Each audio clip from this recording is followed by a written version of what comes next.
তোতাপুরি খাসি, বয়স 10 মাস। ওর দুধের দাঁত ভাঙতেছে কেবল,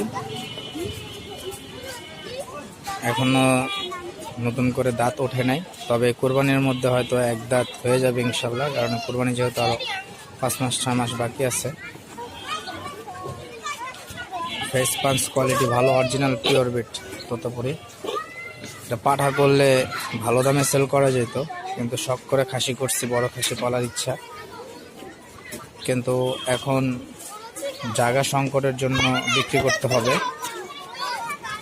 আমাদের এখানে বাসা পরিবর্তন করতেছি, তাই এখন বাধ্য হয়ে আমার বিক্রি করা লাগতেছে। লোকেশন হচ্ছে ঢাকা মিরপুর 11 নম্বর, লালমাটিয়া বাউনিয়াবাদ। যদি কারো পছন্দ হয় যোগাযোগ করতে পারেন। ছাগল 100% সুস্থ সবল আছে, কোনো সমস্যা নাই। সকল ধরনের খাবার খায়, ঘাস লতা পাতা দানা খাবার, সকল ধরনের খাবার খায়।